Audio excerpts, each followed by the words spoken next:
नमस्कार दोस्तों, प्रयागराज से मैं शशि सिंह आपके सामने फिर एक बार उपस्थित हुई हूँ एक छोटी सी कहानी लेकर के, जो है तो बहुत छोटी सी लेकिन उसका मतलब बहुत है। कहते हैं कि अच्छे समय से ज़्यादा अच्छे इंसान की कीमत रखनी चाहिए, अच्छे इंसान से संबंध रखना चाहिए, क्योंकि अच्छा इंसान अच्छा समय तो ला सकता है लेकिन अच्छा समय जो है ना वो अच्छा इंसान नहीं ला सकता है। एक छोटी सी कहानी जिसका बहुत छोटा सा मतलब है, लेकिन अगर निकालिए तो बहुत बड़ा सा है। ये है कहानी भगवान बुद्ध के आश्रम की। भगवान बुद्ध के आश्रम में जब उनके शिष्य जो है बुद्धत्व को प्राप्त कर लेते थे तो भिक्षायाटन करने के लिए उनको गांव में भेजा जाता था। भगवान बुद्ध ने अपने कई शिष्यों को गांव में भिक्षाटन करने के लिए, उनको ज्ञान देने के लिए बाहर भेजा, लेकिन उसमें से एक शिष्य था जिसको उन्होंने कहीं नहीं भेजा। उस शिष्य बहुत नाराज़ हो गया कि गुरुजी, मेरे में ऐसी कौन सी बात थी जो आपने मुझे भिक्षायाटन के लिए नहीं भेजा, मुझे ज्ञान देने के लिए नहीं भेजा, जबकि सारे शिष्य आपके चले गए हैं। इसका मतलब कि आपकी शिक्षा में कोई कमी थी, आपने इसलिए मुझे नहीं भेजा। गुरुजी ने बोला कोई बात नहीं, वो नाराज़ हो गया, उसने गुरुजी से बोलना बंद कर दिया। दूसरे दिन गुरुजी ने बोला कि ठीक है, आप जाइए पूर्व दिशा की ओर और आपको वहाँ उस गांव से भिक्षाटन करके ले आइए। शिष्य चला गया उस गांव में। वहाँ से जब वो शाम को लौटा तो शाम तक वो एकदम लहूलुहान होकर के लौटा था। उसके शरीर में बहुत सारी चोट लगी हुई थी। दवा गुरुजी ने उसके दवा किया, मरहम पट्टी किया, खाना खिलाया, पानी पिलाया। बोले क्या हुआ तुमको, ये सब हुआ कैसे? वो गुरुजी पे भड़क गया, क्या गुरुजी, आपने तो ऐसे खराब गांव में मुझे भेज दिया जहाँ इतने खराब लोग हैं कि उनके अंदर तो कोई ज्ञान है ही नहीं है, जरा सा धैर्य नहीं है, कोई बात ही नहीं है, बहुत बेकार लोग हैं। और उन्होंने तो मुझे पत्थरों से मार मार के जो है ये लहूलुहान कर दिया है। और सिर्फ एक आदमी वहाँ पे था जिसने मुझे भिक्षा दिया, वो भी फेंक करके। उन लोगों को तो इतना भी ज्ञान नहीं है कि क्या करना चाहिए, भिक्षा कैसे देनी चाहिए या किसी के साथ कैसे व्यवहार करना चाहिए। गुरुजी ने कहा कि ठीक है, कोई बात नहीं, तुम आराम करो। उसको आराम करने दिया। 2 दिन बाद गुरुजी ने अपने दूसरे शिष्य को उसी गांव में भेजा, फिर से भिक्षा लेने के लिए। दूसरा शिष्य भी गया वहाँ पे।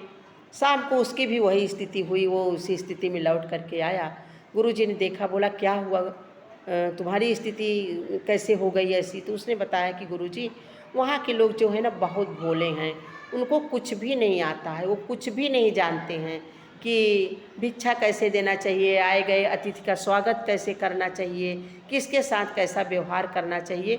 उसमें सिर्फ एक व्यक्ति था जो बहुत दानी था और उसने मुझे भिक्षा दिया फेंक करके, क्योंकि उसको ज्ञान नहीं था कि भिक्षा कैसे देनी चाहिए। दोनों की बात में अंतर देखिए कि एक ने क्या कहा और दूसरे ने कहा। गुरुजी ने कहा कि ठीक है, तुम्हारी ये हाल कैसे हुई? उसने बताया, गुरुजी जब मैं वहाँ गया तो सब लोगों ने मुझे पत्थरों से मारना शुरू कर दिया। वहाँ पे सिर्फ एक आदमी था जिसने मुझे भिक्षा फेंक के दिया था। उसने उन लोगों को रोका और बोला कि नहीं, इसको मारो नहीं, ये बहुत अच्छा व्यक्ति है।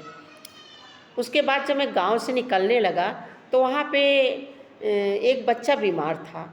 मैंने उनसे बोला कि मैं इसके लिए कुछ दवा लाता हूँ। मैं दवा लेने के लिए जंगल में गया तो वहाँ जंगल के कबीले वालों ने मुझे पकड़ लिया, मेरे ऊपर बहुत प्रहार किया। उन्होंने ईंट पत्थर से मुझे मारा और मुझे आने नहीं दे रहे थे। किसी तरह से मैं उनसे विनती करके भागा वहाँ से कि भाई एक बच्चा बीमार है, उसके इलाज के लिए मैं ये दवा ले जा रहा हूँ, जंगल की जड़ी बूटी है और कोई चीज़ नहीं है। उन लोगों ने बहुत विनती करने के बाद मुझे छोड़ा। जब मैं गांव में आया तो गांव वाले फिर मेरे ऊपर भी फर गए, लेकिन वही आदमी जो उसने मुझे फेंक करके भिक्षा दिया था, तो उसने मुझे जो है बोला कि नहीं, अच्छा आदमी है, इसको इलाज करने दो। इलाज किया, बच्चे को कुछ राहत हुई। जब मैं वहाँ से चलने लगा तो मैंने उस व्यक्ति से बोला कि आप बहुत अच्छे हैं, आपने मुझे भिक्षा दिया, मैं आप बहुत महान हैं, आपकी महानता की मैं आपसे उसके लिए मेरे शब्द नहीं है कि मैं आपको कैसे धन्यवाद दूँ। गुरुजी आप मुझे कल भी भेजिएगा, मैं कल भी उसी गांव में जाऊंगा भिक्षा लेने के लिए, क्योंकि वहाँ तो इतने भोले लोग हैं कि उनको को तो कुछ आता जाता ही नहीं है। वो तो ये भी नहीं जान रहे हैं कि हमें करना क्या है। तो मैं वहाँ जाऊंगा, वहाँ मैं अपनी शिक्षा से, अपने व्यवहार से, अपने दीक्षा से उस गाँव को स्वर्ग बना दूंगा। गुरुजी ने अब पहले वाले शिष्य की तरफ देखा, मौन रहे थोड़ी देर। उसके बाद वो शिष्य सारी बातें सुन रहा था। उसकी समझ में आ गया था कि बात क्या है और कैसे। वो तुरंत गुरुजी के चरणों में गिर गया और बोला, गुरुजी मैं तो दूसरे की ही गलतियां हमेशा देखता रहता था, अपने अंदर तो मैंने देखा ही नहीं कि बुराई मेरे अंदर है। अगर हम अपने अंदर की बुराई देखेंगे तो हमें दूसरों के अवगुण कभी भी नहीं दिखाई देंगे। तो उन्होंने कहा कि नहीं ठीक है, कोई बात नहीं है, कल तुम जो है दूसरे गांव में जाना और ये दूसरा वाला जो है उसी गांव में जाएगा। पहले वाले ने बोला, नहीं गुरुजी, मैं अब जाऊंगा उस गांव में और मैं उन लोगों से माफ़ी मांगूंगा, मैं देखूंगा। इसीलिए कहा गया है कि अच्छा समय जो होता है ना, अच्छा इंसान ला सकता है, लेकिन अच्छा इंसान अच्छा समय नहीं ला सकता है। आप अपने अंदर देखिए, कहीं हम में ही तो कोई ऐसी गलती नहीं है जिसके लिए हम दूसरों को दोषी ठहरा रहे हैं। हमने कहीं किसी के साथ ऐसा व्यवहार तो नहीं कर दिया है जिसके लिए हमें सोचना चाहिए कि हमारी गलती है और हम दूसरे में कमी निकाल रहे हैं। नहीं, ऐसा नहीं है।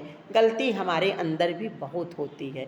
बस जैसे हमें अपनी पीठ नहीं दिखाई देती है, उसी तरह से हमें अपनी गलती भी नहीं दिखाई देती है। हमें सिर्फ दूसरे की गलती भी दिखती है, अपनी गलती भी हमें देखनी पड़ती है।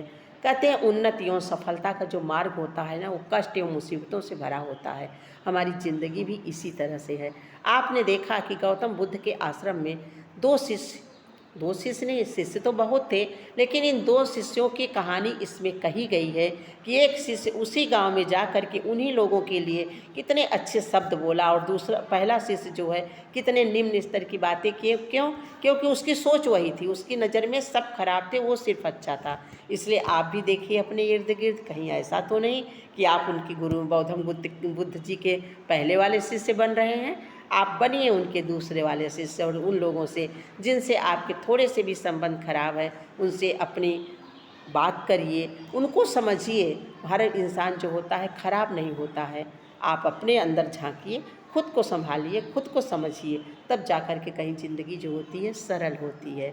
अच्छा समय ले आइए और अच्छे समय से ज़्यादा अच्छा इंसान ले आइए जो आपकी ज़िंदगी को स्वर्ग बना देगा। इसीलिए करिए कुछ ऐसा दुनिया करना चाहे आपके जैसा। आप करेंगे, आप कर सकते हैं, आप करिए, करके देखिए, बहुत अच्छा लगेगा।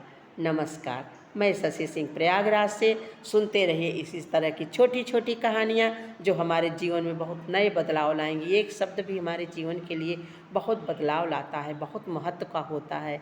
इसलिए छोटी सी कहानी, लेकिन इसकी बहुत बड़ी बात है। अगर आप इसको ध्यान से सुनेंगे तो, अगर समझ में आता है, पसंद आता है, तो मुझे कमेंट करके ज़रूर बताइएगा कि इसमें क्या कमी है और आपने क्या सीखा। नमस्कार, प्रयागराज से मैं शशि सिंह आप सबके उस उदारता की मैं भी चाहत रखती हूँ कि जो उस गांव वाले रखते थे। नमस्कार।